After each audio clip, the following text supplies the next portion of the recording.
네, 12월 15일 장윤선의 취재 편의점 시작하겠습니다. 아이고, 오디오 상태가 방금 고르지 못해서 애청자 여러분들께 사과의 말씀 드리겠습니다. 네, 12월 15일 많이 춥습니다. 겨울의 한복판에 와 있는 느낌이고요. 그래도 좀 있으면 크리스마스 시즌이 다가오니까 다소 좀 설레는 마음으로 연말 보내고 계시지 않을까 싶습니다. 여러분들께서는 오늘 아침 조간에서 가장 여러분들의 시선을 사로잡은 뉴스는 어떤 것입니까? KB금융지주 경영연구소가 어제 발간한 2025 한국 부자 보고서를 봤더니요. 작년에 10억 원 이상 금융자산을 보유한 부자가 전년보다 3% 늘어서 무려 47만 명을 기록한 걸로 나타났습니다. 첫 조사를 했던 2011년과 비교하면 3배 이상 늘어난 수치라는 건데요.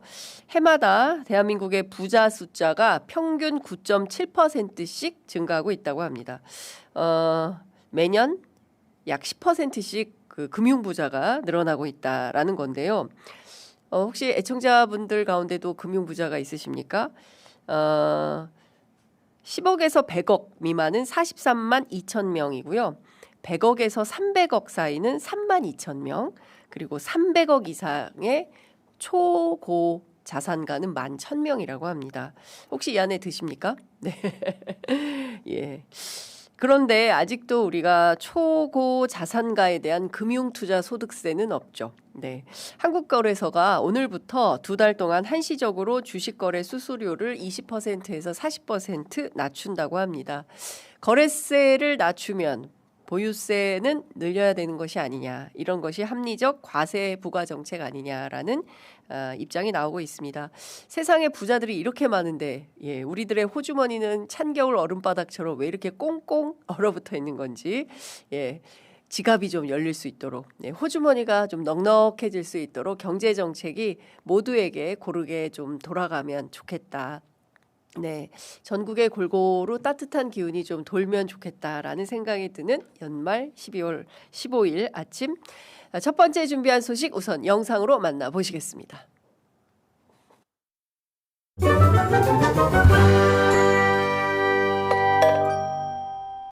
검찰에 대한 불신이 워낙 크기 때문에 특히 민주당은 그렇습니다. 그렇기 때문에 그 합동수사본부에 검찰, 경찰, 군을 놓으면 쉽게 말해서 당량질을 못할 거 아니냐. 서로 견제 감시를 하기 때문에 또 경쟁심도 있고 그런 측면에서 지금 당장은 그게 필요하지 않냐.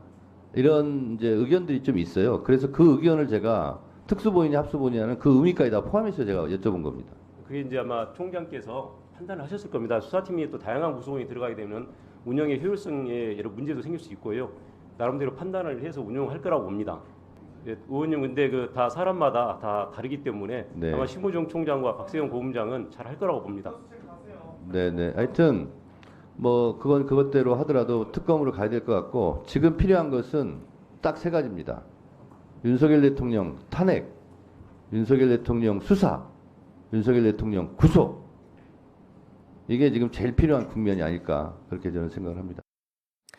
네, 12.3 비상계엄 터진 지 어느덧 1년하고도 오늘 12일째 되는 날입니다. 누가 왜 무슨 목적으로 비상계엄을 일으켜서 국헌을 혼란케 하고 그리고 국가와 국민을 혼돈에 빠뜨렸을까 굉장히 궁금하죠. 지난 6개월 조은석 내란특검팀의 수사로 그 마각의 일단이 드러났다고 저는 개인적으로 판단을 합니다. 결국 어떤 김건희 씨의 사법 리스크를 막고 국가 권력을 단숨에 집어삼킬 목적으로 내란 우두머리 혐의를 받고 있는 내란숙의 윤석열, 결국 본인 스스로 저지른 매우 무모한 행동이 아니었나, 그런 결론으로 치닫고 있다라는 생각이 좀 듭니다. 사초를 쓰는 자세로 세심하게 오로지 수사 논리에 따라서 내란 특검의 직을 수행하겠다고 밝힌 조은석 특별검사가 오늘 오전 10시 최종 수사 결과를 발표합니다. 그동안 단 한 차례도 언론에 얼굴을 내민 적이 없었는데요. 오늘 처음으로 조은석 특검이 마이크 앞에 서서 국민께 직접 보고 드린다고 합니다. 실제 오늘 보고를 통해서 비상계엄 선포의 직접적인 배경이 무엇이었냐, 그리고 동기는 무엇이었냐, 그리고 최초의 모의 시점이 무엇이었냐, 어디였냐, 이런 등등에 대해서 직접 밝힐 예정이라고 하는데요. 실제 수사 과정에서 드러난 대로 내란숙의 윤석열은 결국 최혜병 수사 외압, 그리고 김건희 명품백 수수 및 주가 조작 의혹 수사, 그리고 예산이나 입법 탄핵 같은 이른바 야권발 정치 위기에 대응하기 위해서 계엄이라는 방아쇠를 당긴 것이 아니냐, 이런 추론이 가능합니다. 김봉식 전 서울경찰청장이 헌법재판소 증인으로 출석해서 한 유명한 얘기가 있죠. 지극히 개인적인 가정사. 결국 김건희 씨의 문제를 해결하고 그리고 본인들의 권력을 영원히 누리고자 비상계엄이라는 아주 어리석은 정치적 카드를 꺼냈다가 본인들이 결국 감옥에 갇히는 이런 우를 범했다라는 생각이 좀 듭니다. 특히나 지금 내란 특검팀은 막판까지도 내란 과정에서 벌어진 계엄 세력의 비겁한 정치 행위에 대해서도 낱낱이 수사로 밝혀내고 있는데요. JTBC 주말 보도로 알려진 지난해 12월 4일 오후 2시 당정대 회의는 뭐라고 해야 될까요? 야, 정말 참담 그 자체다라는 생각이 좀 듭니다. 경찰 그리고 군 그리고 김용현 전 국방부 장관 모의로 모두 다 이렇게 셋 군과 경찰과 김용현 장관, 결국 그 김용현 장관을 내란 수괴로 만들고 내란 수괴 윤석열을 빼려고 하는 당정대 회의를 했었다는 건데요. 박성재 전 법무부 장관 공소장을 보면 이날 회의 참석자들은 이번 비상계엄은 윤석열 전 대통령이 하야 또는 탄핵 또는 특검 수사를 받지 않도록 하기 위한 계엄 정당화 방법을 논의했던 것으로 나와 있다고 합니다. 이 자리에 참석했던 인원들이 한덕수 전 총리를 비롯한 정부 인사 3명, 정진석 비서실장을 비롯한 대통령실 관계자 4명, 그리고 국민의힘에서는 한동훈 대표를 포함한 4명, 모두 11명이 모여서 낸 꾀라는 것이 결국 군, 경찰, 김용현, 몰빵 이런 건데요. 이렇게 얘기한다고 해서 우리 국민들이 김용현 주도로 내란이 일어났다라고 얘기하면 그걸 믿을 수 있겠습니까? 그걸 그렇구나라고 받아들일 국민이 단 한 명이라도 있겠습니까? 내란 대통령이 저지른 이게 친위 쿠데타인데 그걸 김용현이 모의해서 했다? 대통령이 반대하면 못하는 거 아닙니까? 이런 누구나 알 수 있는 충분한 판단을 모여서 했다. 무려 11명이나 당정대가. 얼마나 한심한 겁니까? 국민의 수준을 정말 어떻게 알길래 이런 수준 낮은 모의를 하나. 그 사람들의 수준이라는 게 이런 정도이니 나라가 엉망진창이었다라는 생각을 안 할 수가 없는 것이죠.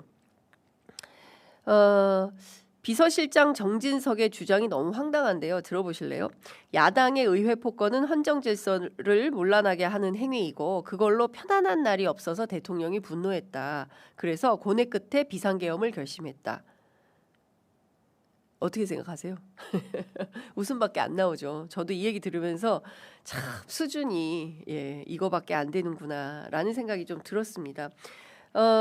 그 이후에 이런 논의를 한 다음에 박성재 전 법무부 장관 더 가관입니다. 여기에 입법 독재, 탄핵소추, 야당의 예산 삭감 조치 이런 것들을 포함한 문건을 만들라고 법무부에 지시를 한 것이고요. 그리고 그 결과 보고 받아서 텔레그램으로 다운로드 받은 다음에 어디로 갔습니까? 바로 저녁 모임이 있었던 삼청동 안가 모임으로 갔던 거죠. 결국 이 삼청동 안가 모임의 실체라는 것은 지난 1년 내내 취재 편의점 통해서 말씀드렸던 것 그대로 비상계엄 내란을 어떻게 대응할 것인가 법률 대응 모의 회의였다. 이렇게 결론이 나는 겁니다. 그럼에도 불구하고 박성재 장관에 대한 구속영장 청구가 2번이나 기각이 됐죠. 이완규 전 법제처장, 김주현 전 민정수석도 기소에 따라서 앞으로 재판을 받게 됩니다. 다만 방첩사의 검찰 수사관 파견하는 문제, 합수부 검사 파견 검토했던 지시했던 거, 그리고 구속 취소, 즉시항고 포기 이런 등등에 대해서 혐의를 받고 있는 심우정 전 검찰총장에 대해서는 이거 왜 기소해서 재판으로 안 넘기지? 라는 생각을 여러분들도 하시고 저도 하고 있는데 일단 내란 중요임무 공범에 대해서는 사실상 관계가 없는 것으로 보고 처분이 이루어질 거라는 것이 특검팀의 판단이라고 합니다. 오늘 기자회견 가운데 아마도 이 심우정 총장 문제에 대한 조은석 특검의 판단을 묻는 기자들의 질문이 많이 나올 것 같은데요. 다만 즉시항고 포기와 관련해서는 사건을 경찰 국수본이죠.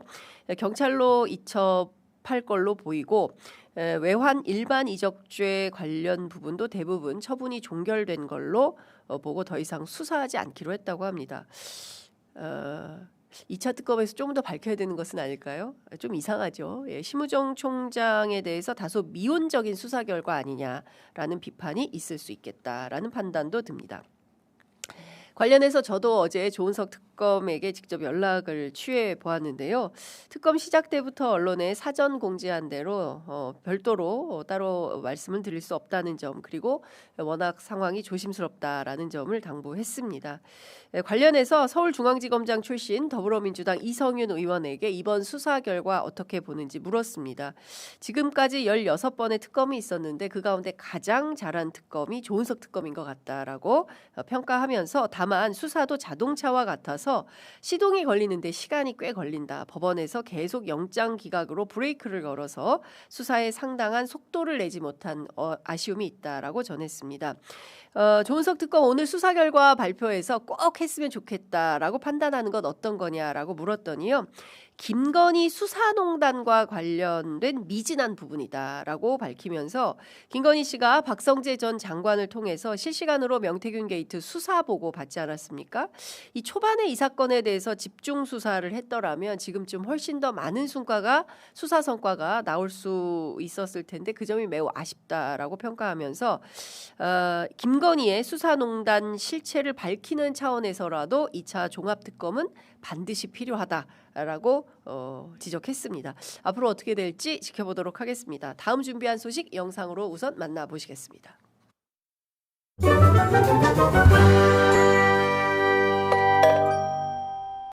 이유가 뭐였다고요? 모르겠으면 모르겠다고 하세요. 그냥 뭐 이유가 있을 것 같아서. 예, 대통령님 공부 잘하니까, 힘 세니까, 서울이니까.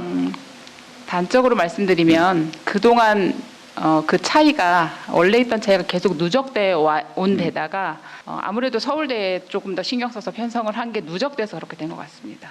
그러니까 이게 옛날에 우리 산업화가 진행되던 시대에는 자원이 없으니까 큰아들한테 몰빵했잖아요. 여자들은 저 식모하고 네. 밑에 동생들 학교 안 가고 저 농사 짓고 지게 지고 똥 푸고 그랬던 거 아닙니까? 근데 그건 자원이 없으니까 할 수 없이 한 군데 몰빵했는데 지금까지 그러고 있는 건 너무 잔인한 일 아닌가요? 화폐가 뭐 이 100불짜리가 이렇게 100장이 겹쳐져 있으면은 네. 그거는 확인이 가능한데, 네. 한 장, 말씀하신 그런 게 대로 한 아니고. 장씩 해서 책갈피에 꽂아 놓으면 현재의 기술로는 이 발견이 좀 어렵다. 그러면 그런 부분에 대해서는 그러니까 기술 개발도 하고 그거는 해야 될것 이해하겠습니다. 그건 됐고요. 만약에 그런 거라면 책은 다 뒤져보세요. 그 얼마나 사람들이 원래 볼 책은 들고 다니든지 이렇게 하지, 그거를 가방에 넣어가지고 검색에 통과시키지 않거든요. 그래서 약간 수상한 거죠. 그럼 뒤져보십시오. 현재까지 30년 동안 한 개 겨우 전체 예정 면적의 40%밖에 매립을 못했다. 네. 그럼 앞으로 60% 남아있는 부분을 매립을 다 하겠다는 거예요? 아니면 바꿔서 줄이겠다는 거예요? 현재로서는 그 부분에 수상태양광을 깔아서 매립을 최소화할 예정입니다. 매립을 네. 좀 줄이는 걸로? 네. 지금 이게 그런 면이 있죠. 전북 도민들이 기대하는 기대치는 높은데 그걸 하려면 재정으로 실제로는 현실적으로 거의 불가능하거나 매우 어렵거나, 그런데 그 얘기를 하면은 정치적으로 비난받을 것 같으니까 그냥 애매모호하게 다 하는 것처럼 얘기하고 있는 그런 상태 아니에요? 네. 이재명 대통령의 부처별 업무 보고가 연일 화제가 되고 있습니다. 국무회의 생중계부터 시작이 돼서 부처별 업무 보고에 이르기까지 생중계를 하니까, 야, 이거 너무 속 시원하다.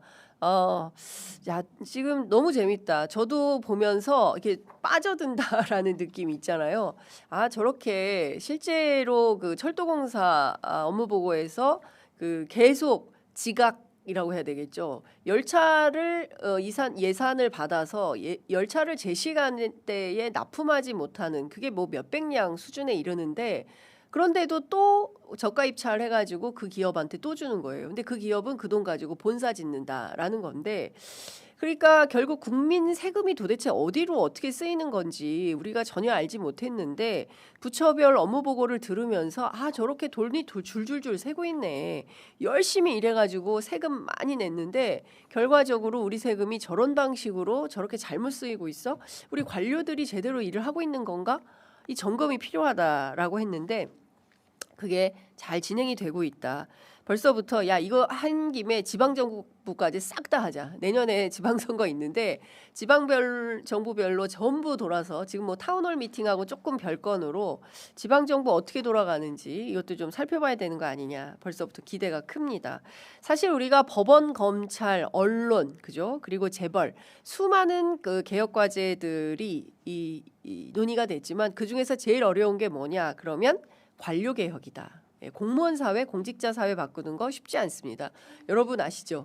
복지부동. 절대 움직이지 않는다. 윤석열 정부 때도 혹시 자기에게 무슨 책임이 돌아올까 봐 전부 연필로 기록을 했다는 거잖아요. 그리고 누가 시켜서 한 건지 이름을 꼭 기록을 해놓고 그리고 전부 다 비망록들을 썼다는 거지 않습니까? 왜? 나한테 책임이 돌아와서 내가 잘리면 안 되니까. 그게 관료들인 거죠. 그런데 어쩌면 이재명 대통령의 라이브 업무 보고 때문에 이 관료 사회가 조금씩 변화할 수 있겠다라는 기대도 나옵니다. 화제가 되고 있어요. 콩 GMO. 바로 농림부 업무 보고 가운데 콩 GMO 관련해서 변상문 농림부 식량정책관이 따박따박 AI다. 콩 GMO AI라는 별칭이 생겼습니다. 하정우 수석이 AI 수석인데 농림부의 AI, 콩 GMO AI로 불릴 정도이죠. 굉장히 화제가 되고 있어요. 그리고 또 한 분은 과기정통부 업무보고 가운데 이상훈 한국방송통신전파진흥원장이 돌연 발언을 신청해서 희토류 재활용에 대한 새로운 아이디어를 냈습니다. 다 쓴 전자제품을 수거해서 희토류가 포함된 폐자석만 분리하는 산업구조가 없어서 이 기술이 상용화되고 있지 못하다. 그러니까 우리가 희토류가 없는 게 아니다. 이 폐자석만 잘 분리해내는 산업기술, 이 기업이 또 만들어질 수 있겠죠. 이게 또 다른 측면에서의 어떤 뭐 일자리 창출도 되고 또 새로운 산업구조가 될 수도 있는데 비용 대비 효과가 어느 정도 되느냐 이걸 좀 체크해 볼 포인트는 저는 개인적으로 있다고 생각했는데 어찌됐든 실무자와 대통령이 거리낌 없이 현장에서 필요한 의제들에 대해서 허심탄회하게 티키타카 막 하면서 새로운 아이디어가 또 막 샘솟는 거 아니겠습니까? 이 격이 없는 대화 속에서 나올 수 있는 새로운 현상이다. 그동안 없었습니다. 그동안 없었던 새로운 정치 문화를 관료사회 개혁 이렇게 하면 될 것 같은데 라는 생각이 들 정도의 설레임이 드는데요. 일단 화제가 됐으니까 콩 GMO AI 변상문 농림부 식량정책관과 이재명 대통령 간의 대화 잠깐 보시겠습니다. 콩을 수입을 하는데 수입되는 게 대체적으로 얼마고 그 중에서 유전자 조작된 건 얼마, 안 된 건 얼마 이거 좀 알고 싶어서요. 예. 모르시면 나중에 심영장 답변드리겠습니다. 네. 이쪽입니다. 말씀하세요 그냥. 이 콩은 그 체유용으로 100만 톤 수입되고요. 전부 GMO라고 보시면 되겠습니다. 체유용 기름 짜는 콩기름 짜는 겁니다. 그 외에 뭐 예를 들면 두부도 만들고 하잖아요. 식용은 난 GMO입니다. 그래요? 예. 그거 어떻게 증명하죠? 그 기본적으로 난 GMO 입증된 업체로부터 수입을 하고 있습니다. 그러면 우리 국민들은 대체적으로 뭐 외국에서 수입한 콩으로 만든 거는 당연히 GMO겠지 이렇게 생각하는데 아니라는 거예요. 식용 두부는 아니고요. 그 체유용만 쓰는 건 콩기름은 GMO로 보시면 되겠습니다. 옥수수는요? 옥수수 사료용은 다 GMO입니다. 다 GMO. 식용은 이제 전분당 만드는데 그건 난 GMO입니다. 저는 그동안 두부도 GMO가 많을 거라고 생각했는데 이제 주부들 안심하시고 두부는 넌 GMO다. 대신에 그 콩기름 있지 않습니까? 콩기름 우리가 쓰는 그 기름은 GMO다. 100만 톤의 규모가 어떻게 되느냐 뭐 이거를 묻기도 해서 그 견적이 잘 안 나오는데 그 부분은 잘 설명을 못했었는데 상당히 큰 화제가 되고 있습니다. 공직사회에 이렇게 일 잘하는 일 잘할들이 굉장히 많이 있다. 그런데 그 실제 우두머리라고 해야 됩니까? 대표라고 해야 됩니까? 공직기관 장이 업무 파악을 제대로 못해서 또는 공직기관의 장이 업무에 별다른 관심이 없어서 제대로 업무 지시도 안 되고 일이 잘 돌아가지 못하는 점, 이 점에 대해서 대통령은 질타했던 것 같습니다. 왜냐? 리더가 책임자가 일을 똑바로 잘 알고 있어야 그 일이 반듯하게 제대로 갈 수 있는 것이죠. 그 정치권에서 낙하산으로 오는 사람들이 다음 총선에 나갈 준비하느라고 그 사이에 본인의 어떤 생계형으로 잠시 기관장으로 와 있다가 떠나는 경우가 어떻습니까? 굉장히 많이 있죠. 실제로 물어보면 하나도 몰라요. 그리고 오로지 관심은 어디 있습니까? 다음 자기 선거. 여야 불문 똑같다고 생각합니다. 이런 거 관행 없애야 된다라고 생각을 해서 이재명 대통령은 여야 공동으로 한 명씩 찍은 것인지는 모르겠지만 네, 비판이 있었습니다. 지난 금요일이었죠. 국토부 업무보고 가운데 이재명 대통령이 인천공항공사 이학재 사장에게 이런 질문을 합니다. $10,000 이상 해외로 가지고 나가지 못하게 되어 있는데 $100짜리로 책갈피처럼 끼워서 나가면 안 걸린다는데 이거 제대로 단속하고 있습니까? 라고 물어보니까 잘 우물쭈물 대답을 못했어요. 그러니까 저보다 아는 게 없는 것 같네요. 보고서에 쓰여져 있는 사실 말고는 하나도 아는 게 없으신 것 같아요. 라고 강하게 질책을 했습니다. 왜 자꾸 딴 얘기하세요? 이 문제에 별로 관심이 없는 것 같은데 참 말이 기시다. 가능하냐 안 가능하냐 이거 묻는데 왜 자꾸 옆으로 세시냐 등등의 얘기를 했죠. 3년이나 됐는데 업무 파악도 제대로 못하고 계신 것 같은 느낌이 든다라고 직격을 했습니다. 이학재 사장 상당히 억울했던 모양입니다. 어제 SNS에 글을 올려서 정면 반박을 했습니다. 외화 밀반출 업무는 세관 업무고 검색 업무는 칼, 총기류, 라이터 등 액체류다. 30년간 공항공사 다닌 직원도 보안 검색 분야 종사자가 아니면 책갈피에 달러를 끼워서 밀반출하는 사안을 알기 어렵다라고 토로했습니다. 그리고 이걸 막기 위해서 100% 수화물 개장 검색을 하게 되면 공항이 마비가 될 거다라고 맞불을 놓았는데요. 실제 이것은 되게 오래된 일이고 많이 알려져 있는 것이다. 그리고 100% 수화물 개장 검색하면 공항이 마비된다는 것은 기우에 불과하다라는 얘기들이 여러 게시판을 통해서 나오고 있습니다. 왜냐하면 우리가 왜 공항 들어갈 때 노트북 꺼내서 다 하지 않습니까? 노트북, 그다음에 휴대폰, 그리고 패드 이거 다 꺼내서 보여주고 검색대 통과하지 않습니까? 그런 것처럼 책도 그렇게 하면 된다라는 것이죠. 이것 때문에 우리가 무슨 노트북 꺼내서 검색한다고 해서 공항이 마비가 됩니까? 마비된 적 있습니까? 없죠. 예. 그렇기 때문에 이것은 좀 억측에 불과하다. 본인이 정치인으로서 뭔가 내가 당했다라고 생각해서 그런지 반격이 필요하다라고 생각해서 SNS에 올린 게 아닌가 싶습니다. 관련해서 김남준 대변인께 제가 어제 질문을 했습니다. 그랬더니 이런 답변이 돌아왔습니다. 관세청과 인천공항공사 같이 맞물려서 이런 문제들에 대해 이야기하는 과정에서 그 책임이 어디 있냐? 약간의 핑퐁이 있었고 그 과정에서 인천공항공사와 관련된 질문을 드렸던 사항이다. 야당 출신이어서 좀 고압적이거나 아니면 공세적인 자세를 취한 것 아니냐 뭐 이런 의견들이 야당을 통해서 있으신 것 같은데 그렇게 바라보니까 그렇게만 보이는 것 같다라고 일축했습니다. 정상적인 정부 부처 혹은 소속기관 사이의 질의응답 과정이었고 그 과정에서 나왔던 질문과 답변으로 봐주면 좋겠다 이렇게 당부했습니다. 책갈피 수법을 공개함으로써 오히려 그런 범죄에 대한 예방 효과가 더 크다 이렇게 볼 수 있을 것 같다고 덧붙이기도 했습니다. 새만금 사업과 관련해서는 지금 30년째 이어지고 있는데 이거 희망고문 아니냐라는 비판도 담았지요. 김의겸 청장도 제대로 답변을 하지 못해서 결과적으로는 그 담당 실무자가 이야기를 하기도 했는데요. 관련해서는 여러 가지 비판이 나오는 게 사실인 것 같습니다. 그리고 서울대 예산 배분 문제와 관련해서도 아주 근본적인 지적을 했습니다. 과거에야 자원이 없어서 이른바 큰아들 몰빵 이렇게 했었는데 지금까지 이러는 건 좀 잔인한 거 아니냐. 국립대 지원 예산이 서울대는 1인당 6천만 원인데 지방대는 2천만 원 정도로 3배 차이가 나는 것은 문제로 보인다라는 지적이 이어졌습니다. 잘 아시는 것처럼 서울대는 연구 중심 대학이기는 하지만 실제 학부생이 지역 거점 대학보다 약 8천 명가량 더 많은 것으로 알려져 있습니다. 서울대에 대한 일방적 재정 지원이 많은 것이 사실이나 이걸 깎으면 서울대가 서운할 수 있으니 다른 거점 대학들의 지원을 늘리라는 아주 명쾌한 답변으로 가름하기도 했지요. 차제에 서울대 같은 데를 연구 중점 대학으로 하고 학부를 아예 받지 마라. 예. 차라리 그래서 연구 중점 대학으로 서울대학을 만들고 가는 게 좋지 않겠냐라는 개혁안도 있는데 어떤 선택을 할지는 모르겠습니다. 다만 국립대 교수들 제가 어제 취재해 보니까 정부에서 예산이 내려오면 건물 짓고 교실 바꾸고 환경 미화하는데 대체로 정부 예산을 다 쓰게 된다.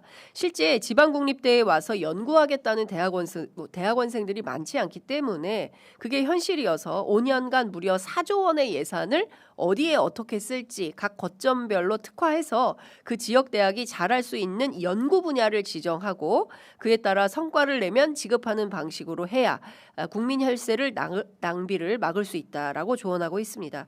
여러분들 생각은 어떠신지 모르겠습니다. 어제 대통령 쿠팡 문제에 대해서도 언급했는데요. 그 영상도 잠깐 보시겠습니다. 그 수사하고 재판하고 하느라고 국가 역량은 엄청나게 소진하는데 아무런 제재 효과가 사실은 없어요. 그래서 이런 데 경제 제재를 해야 된다. 네. 이번에 무슨 팡인가 거기 그런데도 막 어기잖아요. 그 사람들 처벌을 전혀 두렵지 않을 겁니다. 그러니까 그런 데는 합당한 경제적 부담을 지어줘야 어떤 게 더 경제적으로 손실이고 이익인가를 이렇게 판단하게 되죠. 네. 김범석 쿠팡 INC 이사장이 오는 17일 열리는 국회 청문회에 불출석하겠다고 통보했죠. 박대준 전 쿠팡 대표, 강한승 전 대표, 주요 경영진들도 일제히 청문회에 참석하지 않겠다라고 국회 과방위에 통보를 했다는 건데요. 기본적으로 불출석 사유서가 좀 황당합니다. 전 세계 170여 개 국가에서 영업을 하는 글로벌 기업의 CEO로서 공식적인 비즈니스 일정이 있는 관계로 부득이하게 청문회에 출석이 불가하다. 납득하십니까?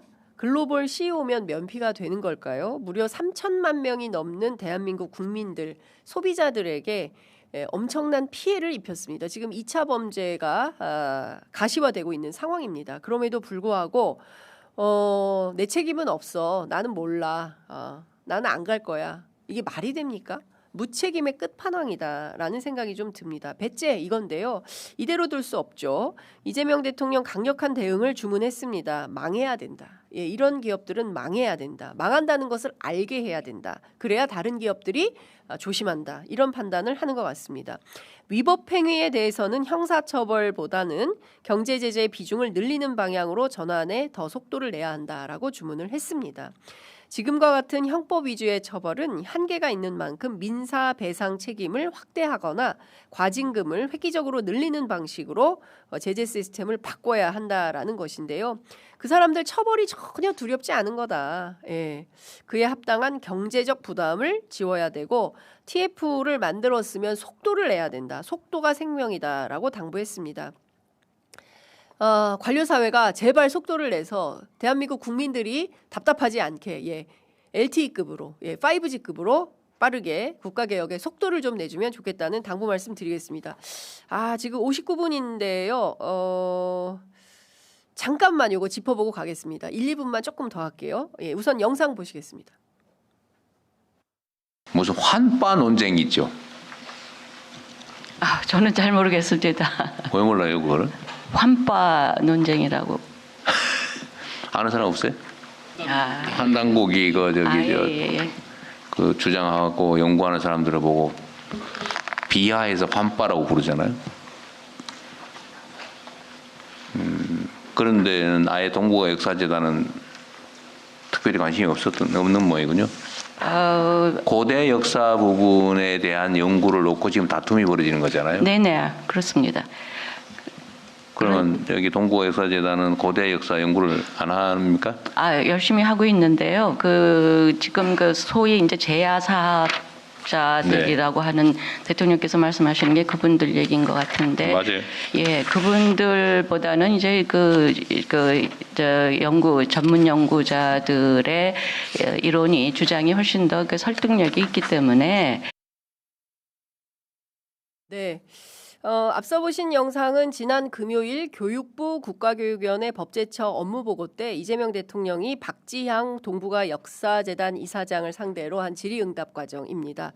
환빠 논쟁 있지 않냐, 근데 잘 모르겠다라고 하니까 왜 모르냐 이렇게 등등에 대해서 쭉 고대사 연구에 대한 설명을 했습니다. 다른 내용들은 여러분들께서 다른 뉴스를 통해서 다 접하셨을 테니까 제가 취재한 내용만 설명을 좀 드리도록 하겠습니다.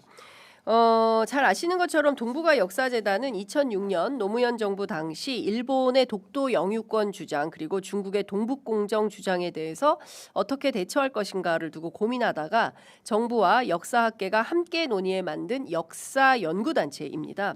이 논의에 직접 참여했던 안병욱 전 한국학중앙연구원장은 취재 편의점에 걸핏하면 독도를 다케시마라고 주장하는 일본 그리고 중국 동북부 만주 등을 중국의 일부라고 주장하는 동북공정 등등 이 주변 국가들의 역사 왜곡이 너무 심각해서 국사편찬위원회처럼 우리 역사를 제대로 연구하는 학술연구소가 필요하다고 판단해서 노무현 정부 때 만든 것이다라고 배경 설명을 해주었습니다.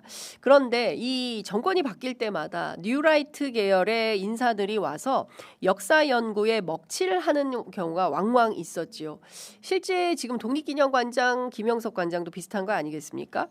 박지양 이사장의 경우도 이 동북아 연구와는 전혀 상관이 없는 서양사 전공자입니다. 예, 영국 옥스퍼드에서 유학한 분이기도 한데요. 이런 분이 동북아 역사재단 이사장을 하고 있는 것부터가 모순이다라고 할 수가 있겠습니다. 이 동북아 재단은 교육부 소관이기는 하지만 외교부가 일정한 지분을 가지고 있어서 또 사무처는 외교부로부터 파견을 받는 구조라고 하는데요. 일본과 중국으로부터 역사 분쟁이 생길 때 정치적으로 대응해야 하는 기구다. 이런 설명도 드릴 수 있을 것 같습니다. 한중 간에는 끝나지 않은 역사 왜곡이 존재합니다. 얼마 전에 다카이치 사나에 총리가 독도가 또 자국의 땅이라는 억지 주장을 내놔서 대통령실이 강경 대응한 바도 있습니다. 이런 문제들에 대해서 의연하게 잘 대응하기 위해서는 여러 가지 동북아 역사 연구에 대한 좀 더 깊은 논의가 필요할 것 같습니다. 여러 의문에 대해서는 오늘 잠시 후 기경량 가톨릭대 국사학과 교수님 모시고 상세히 여쭤보도록 하겠습니다. 지금 유튜브 화면이 멈췄다고 합니다. 애청자 여러분들께 그 불편을 드려서 너무 송구한데요. 화면이 멈췄습니다. 아이고 댓글창 아예 안 보시네요라고 했는데 제가 그 취재한 내용을 읽느라고 댓글창을 못 봤습니다. 지금 소리는 나갑니까? 소리는 나가는데 영상이 멈췄다고 합니다. 저희 취재 편의점 조금 더 이유를 좀 살펴보도록 하겠습니다. 이 가운데 뒤집힌 마우스님이 화면 멈췄어요 하면서 슈퍼챗을 쏴주셨어요. 네, 지금은 돌아갑니까? 어떻습니까? 화면이 정지되어 있는데 저희 집만 그런지요. 요즘 자주 보면 그렇습니다. 입만 보여도 괜찮아요. 소리는 잘 들림, 소리는 들림 해주셨습니다. 네, 라디오처럼 오늘 들어야 될까요? 네, 제가 조금 더 좋은 목소리로 여러분들 찾아뵙도록 하겠습니다. 자, 오늘 준비한 뉴스퀵 배송 여기까지 하겠습니다.